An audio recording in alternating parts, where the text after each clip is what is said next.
Está la gente de OSEP con nosotros. Vamos a hablar de Parkinson. Atención, ¿qué es el Parkinson? ¿Y se puede prevenir? ¿Podemos tener cuidados con el correr de la vida para evitar llegar a eso? Solo vamos a consultar a Noelia Chade, neuróloga de OSEP, que ya está con nosotros. ¿Cómo estás, Noelia? Muy buenos días. Bienvenida. Gracias. Muchas gracias. Buena mañana para vos. Igualmente. Gracias por tu tiempo. Nos importa mucho hablar justamente del Día Mundial del Parkinson, que es hoy, viernes 11 de abril. Y como siempre, la prevención. Sí que se puede prevenir, Noelia. No hay algo tan específico, Sí. pero sí se ha visto en todos los estudios que a lo largo del tiempo, como ha aumentado la longevidad de las personas, también han aumentado un montón de otros factores que podrían influir. La dieta, como vemos acá, que hay que tener también hábitos saludables. Sí. O sea, el cerebro necesita de hábitos saludables, no solo para esta enfermedad neurodegenerativa, sino para todas las enfermedades.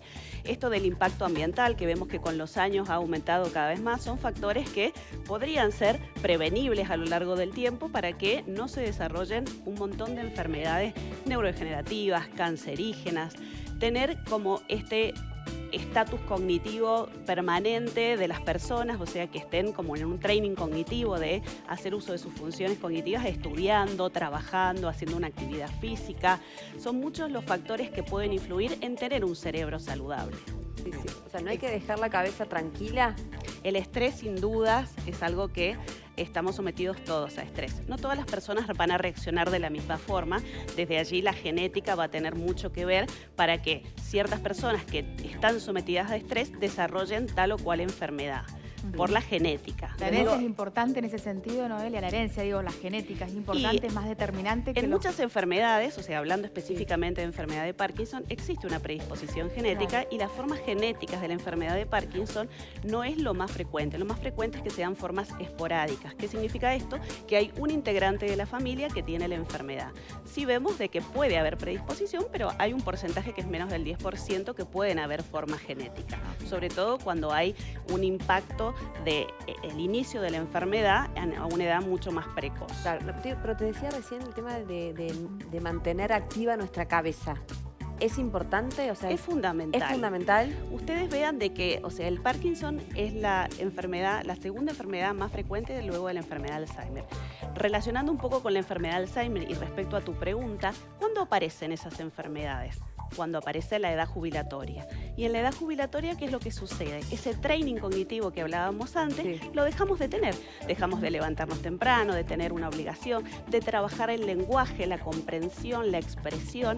Entonces nuestro cerebro, que si bien no es un músculo, se comporta como si lo fuera. Entonces esas habilidades las vamos perdiendo. ¿Qué le pasa al músculo? Como que va disminuyendo su tamaño. Al cerebro le pasa lo mismo. Hay áreas que si se dejan de estimular, no se desarrollan nuevas redes neuronales y eso desmejora la salud del cerebro. Noelia, ¿qué factores pueden influir en lo que es el desarrollo de esta enfermedad del Parkinson? Y un poco lo que decíamos recién, o sea, la parte genética, tiene mucho que ver. Se ha descrito también que hay factores como la depresión que podría tener, que son dentro de lo que son los síntomas no motores de la enfermedad, que son otro tipo de síntomas, que ya vamos a hablar de cuáles son. Claro, porque hay dos tipos de síntomas, unos motores y otros no motores. No motores, correcto.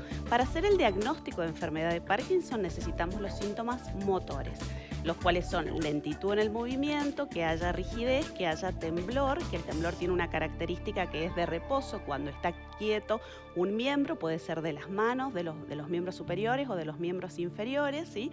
O en forma simultánea, y que haya inestabilidad en los reflejos posturales, que pueden haber caídas, ¿sí? Eso lo notamos. Esos serían los síntomas motores con los cuales hacemos el diagnóstico de la enfermedad de Parkinson. Y están esos otros síntomas no motores que pueden aparecer muchos años antes de que aparezcan estos signos motores, lo cual es importante que eso lo empezamos a conocer cuando interrogamos a un paciente que tenemos la sospecha de enfermedad de Parkinson. ¿Cuáles son? Donde son la depresión, por ejemplo, los trastornos en el olfato, los pacientes tienen menos olfato, que haya alteración en el ritmo evacuatorio, más con constipación. No significa que todas las personas que tengan constipación van a tener enfermedad de Parkinson, sino que son factores como de riesgo. No son tan determinantes, doctora, No, por ahí, ¿no? O sea, no, por no, no, ahí, son para síntomas que rastrear, digo. acompañan, por eso Claro. no están dentro de los criterios clínicos, Claro. sino que Noelia, son no motores. Y tiene que ver esto entonces un poco con la edad y lo podemos prevenir. Con la edad, en realidad, o sea, como la mayor prevalencia de la enfermedad es entre los 60 y 65 años. Si bien tenemos descripciones de muchísimos pacientes a menor edad, hasta menos de 40 O sea, años. ¿se puede dar esta enfermedad Se puede en dar, personas más sí, jóvenes? se puede dar en más jóvenes. O sea, la mayor prevalencia es en esa edad, pero existe a mucha menor edad, menos de 40 años, ¿sí? O a mucha mayor edad, considerando que es una enfermedad neurodegenerativa y que a medida que la persona va envejeciendo, es mucho más prevalente que la encontremos por esto neurodegenerativo. ¿Y existe algo para prevenirlo? ¿Podemos ir?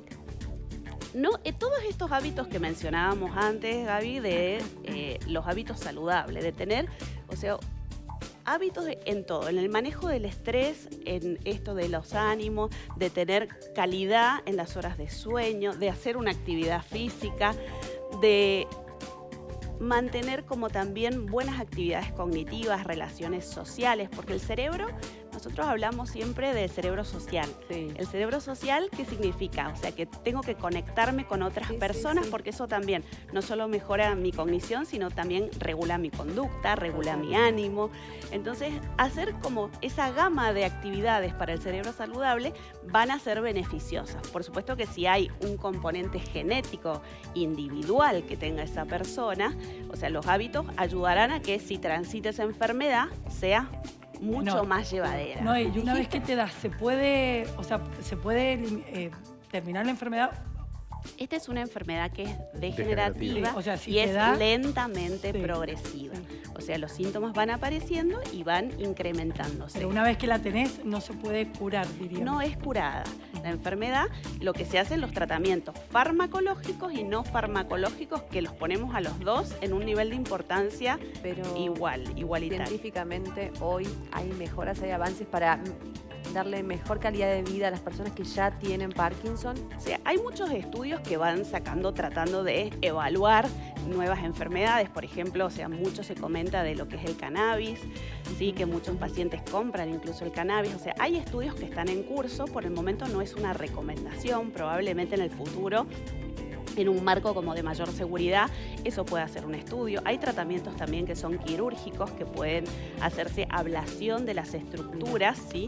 Que controlan los movimientos, pero siempre son pacientes seleccionados, o sea, específicamente seleccionados para cada tipo de tratamiento. El tratamiento es muy individual.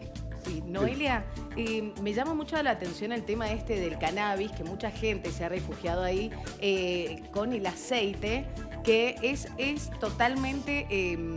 vos lo vas haciendo por porciones todos los días a estas personas, ¿no?, que están padeciendo un Parkinson, y es algo evolutivo y va de a poco la dosis y demás. Digo, ¿esto lo recomendás o No. decís que es totalmente personal cada uno? No, esto es lo que mencionaba recién. O sea, Claro. las indicaciones de cannabis son epilepsia refractaria y para uso paliativo como uso compasivo en un paciente que tiene mucho dolor y no responde a otro tipo de tratamiento. O sea, Bien. hay estudios que están en curso, pero no es una recomendación actual para la enfermedad de Parkinson, ni para otras enfermedades, solo estas indicaciones. ¿Y ¿sí? por qué? Porque todavía no han habido estudios controlados, o sea, que tengan una eficiencia y que no tengan la cantidad de para uno autorizar una medicación tiene que haber antes un estudio que se pruebe primero en animales, luego en personas, y a partir de allí dar si da una efectividad y una eficiencia y una baja Estudios tasa de comprobables. efectos adversos para Claro. que la medicación salga al Claro. mercado. Por el momento esos estudios están en curso, pero no Muy hay bien. un nivel de evidencia elevado para Muy bien. indicarlo por un médico. Excelente. Fer, sí. Última pregunta, doctora. ¿Existe algún tipo de programa de acompañamiento para el familiar, para el entorno que tiene que acompañar a la persona que padece esta enfermedad? Qué importante eso, porque cuando una persona acompaña a un familiar, no solo en esta patología, sufre lo que se llama estrés o sobrecarga del cuidador, ¿sí? Claro.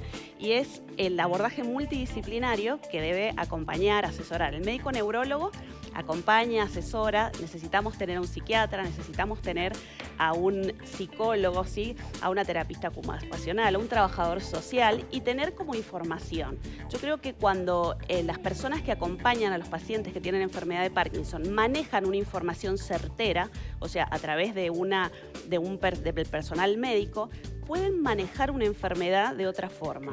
O sea, y acompañar no es solamente, o sea, acompañar y mientras acompaño, el que acompaña tener la salud mental conservada, porque eso le puede brindar a la otra persona que tiene enfrente. Entonces, yo tengo un grupo de autoayuda, ¿sí? Que soy asesora, que es el grupo de autoayuda Parkmen de Mendoza, que funciona hace más de 20 años, que ayer tuvimos nuestra reunión mensual, donde los pacientes comparten sus experiencias y vienen con los cuidadores y con los familiares, y me parece interesante porque es el lugar donde pueden explayarse y compartir sus vivencias. Muy bien. No y es- esa carga como que se No es disminuye. cortitísimo, pero no me quiero quedar con la duda. Cuando hablaste por allí del antes, de las causas, si se quiere, dijiste de depresión.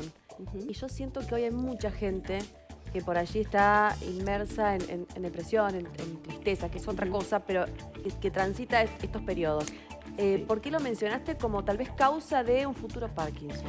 Sin duda, después de la pandemia, o sea, la prevalencia en la salud mental de depresión aumentó terriblemente, ¿sí? La soledad fue algo muy importante para que aumentaran estos números.